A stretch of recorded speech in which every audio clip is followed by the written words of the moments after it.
What is up, fellow Cybertronians? Welcome back to the Ian02 channel. My name is Ian, and here today I am with Toxitron, Sideswipe, Cloud Cover, and Grimlock. These are the toxic boys from the toxic / swarms of Cybertron, and today we'll be bringing you the next member of the gang, which is the G2 Universe Autobot Jazz, the orange guy basically.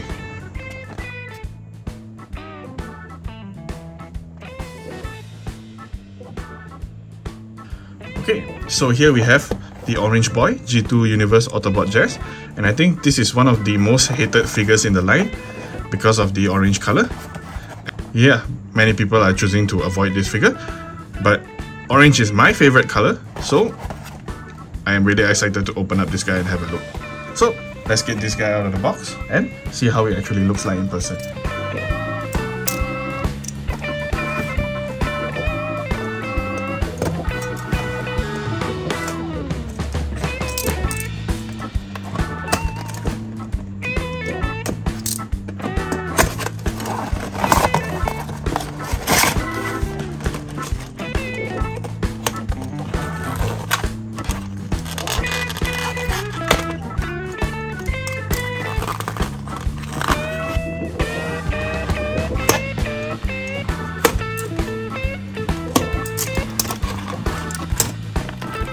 Okay, here we have Orange Jazz out of the packaging, and in his robot mode, he looks really orange, and from my perspective, really cool.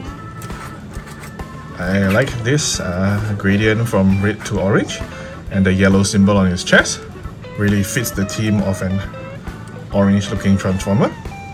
So hey, if you like that, you like it. If you don't like it, then yeah, you're not going to like it. He comes with 3 weapons. I really don't know what else to do with them. Once you fit them in both of his hands, the other one goes on his back. There are no other slots to put the weapon, so weapon storage is minimal in his robot mode. Seems like he's always going to be carrying his weapons then.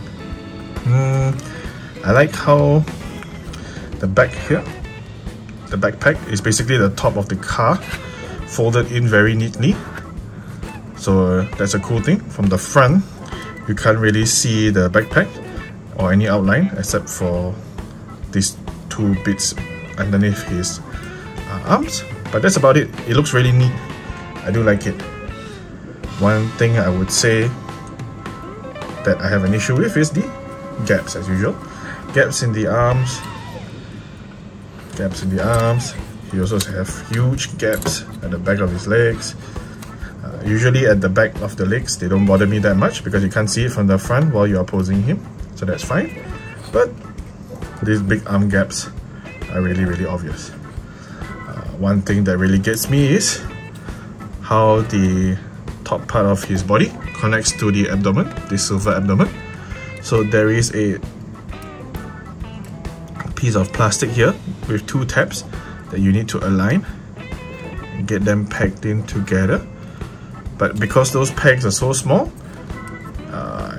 the top part or his chest will just keep popping up all the time, so that's really annoying. But other than that, he is the same as the Studio Series version, just really orange.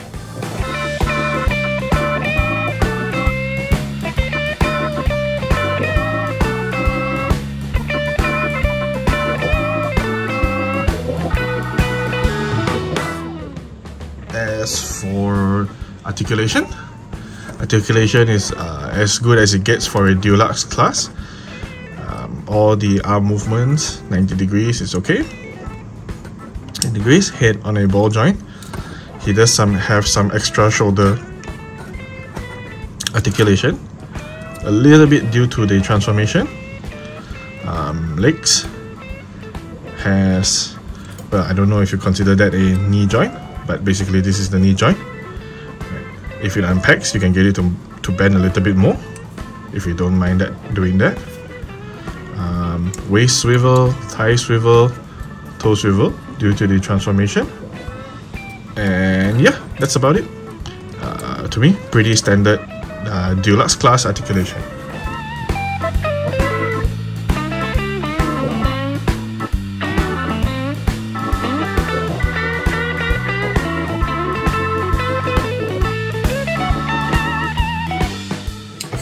And now for the transformation. First, take out all these weapons. He has many. Next, start with the arms, fold them in. Then we can separate the chest from the torso. What you want to do now is push in the head to hide it. This panel over here, flip it down, close that gap. Okay, make sure everything lines up. Next, turn the abdomen around, and then now we can work on the arms. What you want to do is rotate them inwards. Make sure to get everything aligned, like this.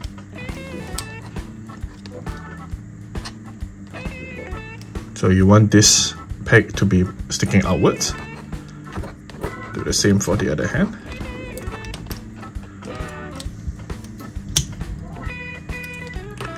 Okay, so if you do it right, you will notice that the head fits perfectly in between both of the arms.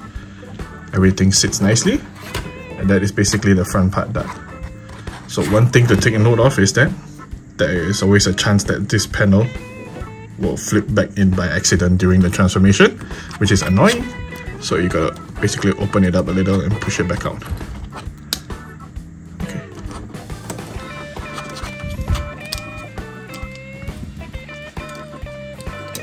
Alright, so next we work on the legs.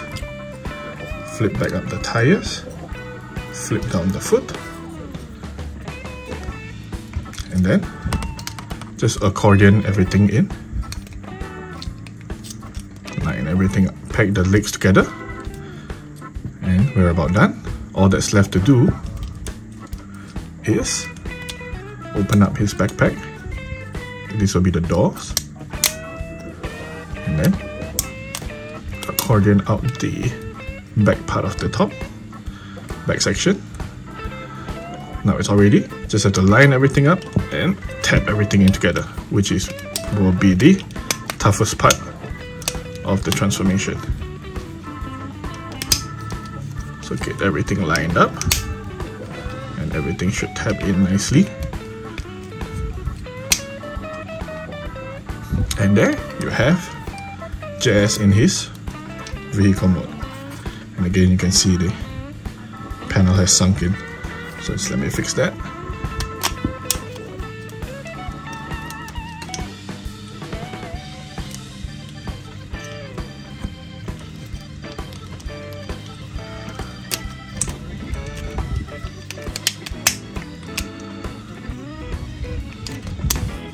Okay, so here we have Jazz in his vehicle mode. And alright, let's start the criticism of this figure. The first thing that comes to mind is I have 3 weapons, but I only have 1 peg on top.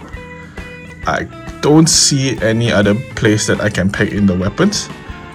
So this is really annoying.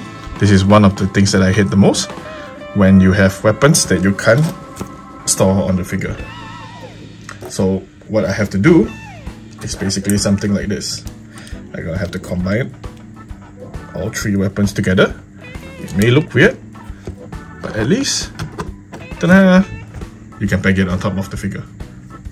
Right? You can have it like this, or like this, and maybe it looks a little bit better. But either way, this is really ugly, and I really wish that, yeah, they put more parts on this figure. Okay, that is my number 1 criticism. I mean, I do like this figure. It is nice and orange, although there's less orange on the vehicle mode, but still the red and orange to me blends together very nicely. If you're a fan of this color scheme, then yeah, you will like it. The mold of this figure is something that many people have issues with. So yeah, if you already have the Studio Series version, and you probably choose to skip this one if you're not into collecting the whole Toxitron gang. The other issues that I have with this figure is the chest when in the robot mode.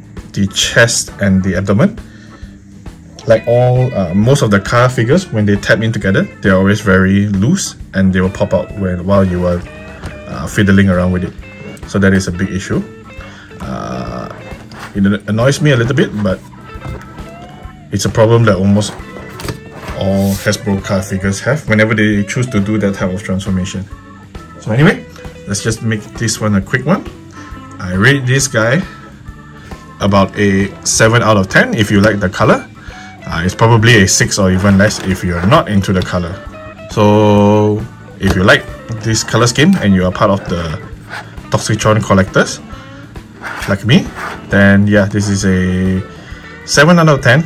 It's a good figure to have in your collection because of the vibrant colors.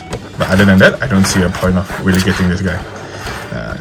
Anyway, that sums up the last guy that I'm going to be adding to my the Toxitron gang.